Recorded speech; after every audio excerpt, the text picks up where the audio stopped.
What's up? How you feel, Kane? Doing great, my man. Okay.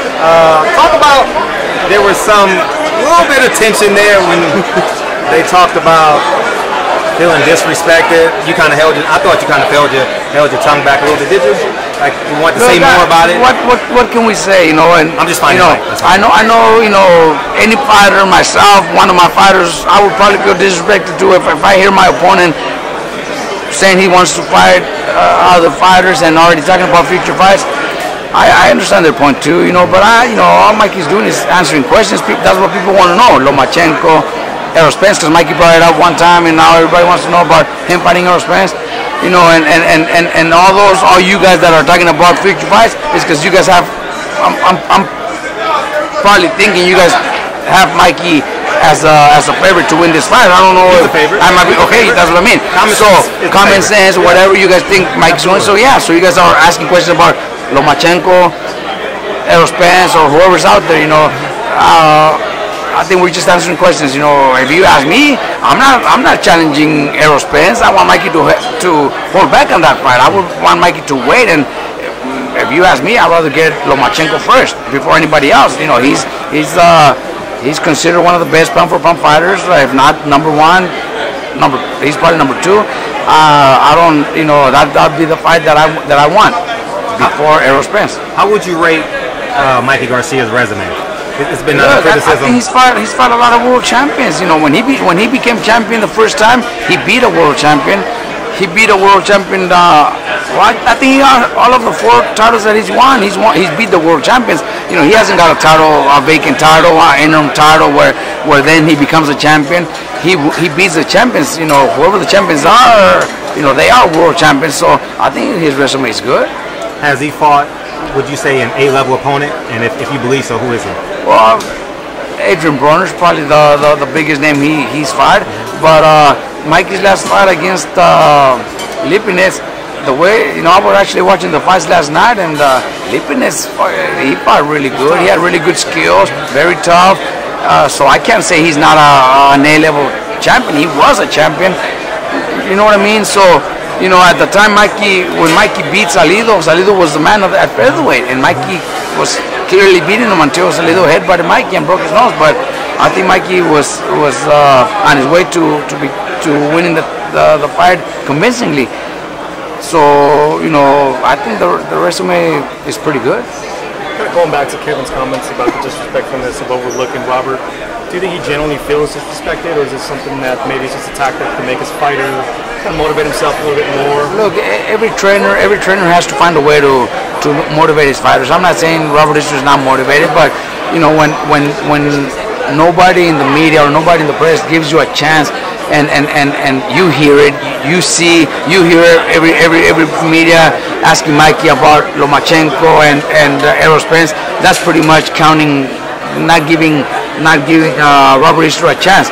So the trainer not only trains the fighter, but he also has to prepare mentally and all that. So he's got to do as much possible to make his fighter think positive. I'm sure Robert is trained like never before. It's the biggest opportunity in his life, unifying against an undefeated world champion, pound for pound, one of the best. So he's focused and ready. But little things like that, the trainer has to come in and try to make his fighter feel better. Robert, if all goes well Saturday night for Mikey Garcia and he can't get Spence by the end of the year, would the winner of Sean Porter or Danny Garcia treat you and Mikey Garcia? Look, they're fighting early September, I believe. So definitely, man. We still don't have a winner there, so we can't say who's gonna win, and we don't know how tough a fight's gonna be. So either one of them could fight before the end of the year. But if you ask me, I prefer the winner of those two, than Spence. But at the end of the day, Mikey makes his decisions, and whatever decision he makes, I'm gonna support him. And I know he's got the skills, he's got the heart to compete against anybody. Talk about that fight. Who's gonna win that fight between Danny Garcia and Sean Porter? It's a tough fight. It's tough. Skills-wise, I would pick Danny Garcia, but Sean Porter's very tough, man. He's always proving me wrong. A few fights I've not bet, but chose against him, and he comes out and wins. You know, he's just a very tough guy that does anything to win. So I wouldn't be surprised if he wins. But it's a tough fight. It's not an easy call. Robert, you told Brian Custer that he didn't mention your roster. Who's well, look, maybe because we're Mexicans, you know. He mentioned everybody. Well, you got all the Mexican fights. He mentioned all the you know. I don't want to, you know, all the black guys that kind of have trends. Well, you know, he didn't mention all my Mexican fighters. I have a lot of them too. I have a lot of them. He didn't mention them. That's not, you know, I just kind of I wanted to know why he didn't. Right? Who do you have? Tell people some of your fighters. You know, everybody. We watch all your videos. I'll just talk about Earl Spence. You guys are both with PBC and Al Heyman. So does that mean that Earl Spence is actually interested in this fight? I mean, I haven't talked to Earl Spence. I want to go. I want to see him. I know he's probably around here. I want to go see him, and I want to be his friend because I want to take it easy. You know, go fight somebody else. Fight the winner of Johnny Garcia and Sean Porter. You know what I mean. Errol Spence. I've never really met him, but it seems like he's a great person. And if the fight happens, it won't be because we hate him or because we want to. You know, we just don't like him. It's going to be because Mikey just wants the challenge, and Mikey wants to test himself. And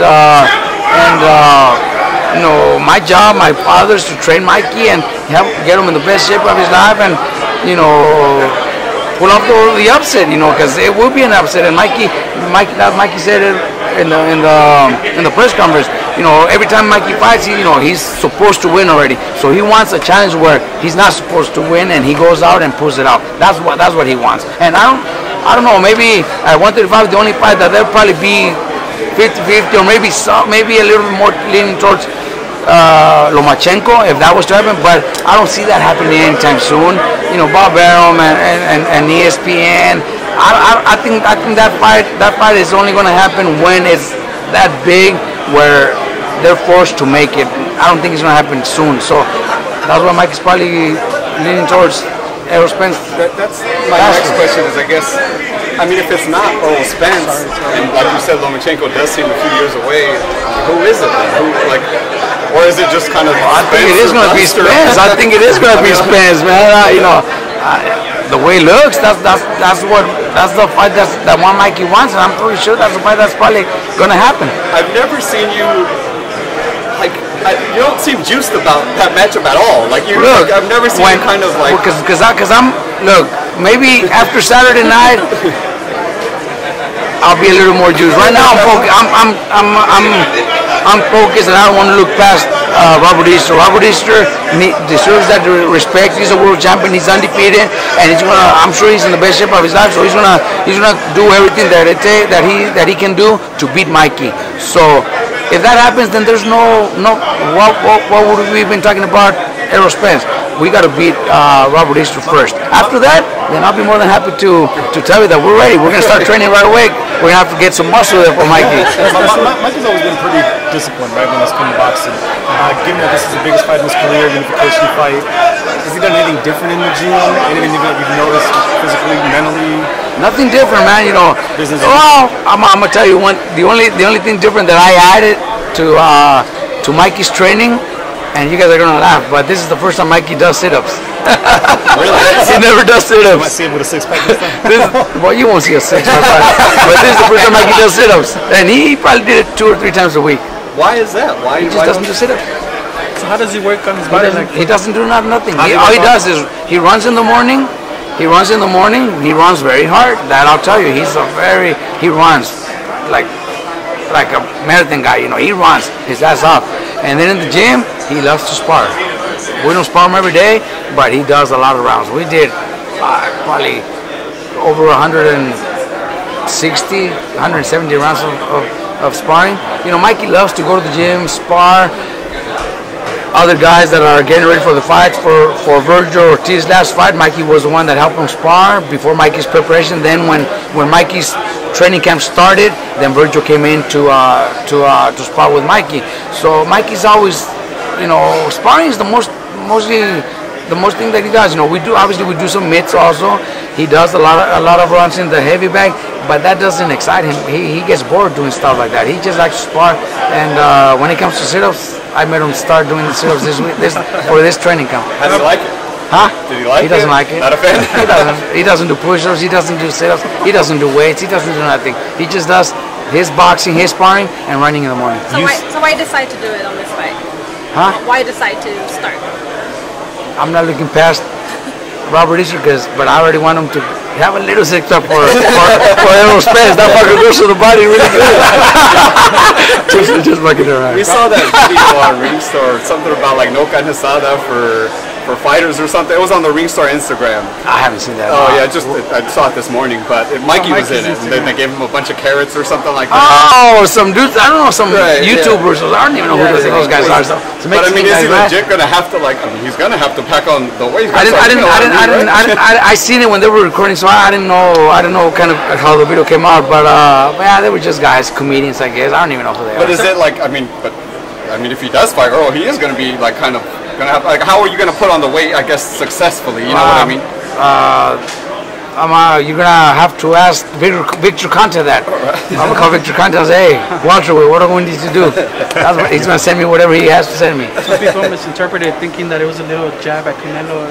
I know, right? Yeah, that's what I heard. Yeah. People told me. Thought it was I haven't seen it, but initially. no, Mike. I don't think so. I don't think that's the reason they. The guys made it seem like it. I don't think Mikey knew. No, I don't think so. I don't think so.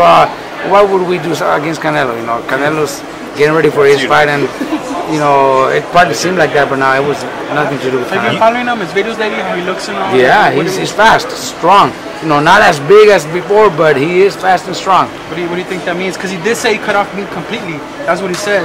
He might be like vegetarian or vegan, so I mean, obviously he'll lose some size. I don't know if that's it, but what do you make of him losing? Look, I know he's gonna be very fast and very strong for that fight. You know, looking a little bit smaller doesn't mean he's not gonna be. He might even be stronger. So. Maybe a fight that could end before the 12th round. I don't know. I say he wins by decision, but maybe he could stop him now. I don't know. He looks fast and strong. Yeah. You know. You said you watched Sergio Lipinets fight recently. Yes, I seen it yesterday. They were showing a lot of Mikey's last 4 fights, and they also showed a lot of the man. Well, not a lot, just 1 or 2 of Robert Easter. Yeah, I didn't even see those. What did you think of the physicality of that fight? Do you think that 140 in your greatest guesstimation, is that too high? Perfect? Should he stay at 35? Obviously you think 47 is a reach, but is 40 optimal? 35 optimal? Look, 40 is okay, but I still think 35 is the best weight for Mikey. Lipinets is a solid 140 pounder that actually now moved up to welterweight, so that means 140 wasn't easy for him. So he was a very strong guy, and the fight there, I was watching it, and Lipinets was very strong, even though Mikey was landing so many right hands, and those right hands that, fuck, it's hard for him to still stay up, and then after Mikey dropped him, still kept coming. That tells you how difficult it is if we want to go up to welterweight, but he's still dominated very, very good, and I think he could probably do the same against some welterweights out there. Robert, you got a handful of prospects. I actually want to ask you, one in particular, he's on this card, Carlos Balderas. What are your thoughts on Carlos Balderas? Carlos Balderas not my prospect, but he's a hell of a fighter. I think being the Olympian from the United States, being on this type of cards is awesome. Richard Sheffer's obviously doing a great job with this kid. This kid could be the next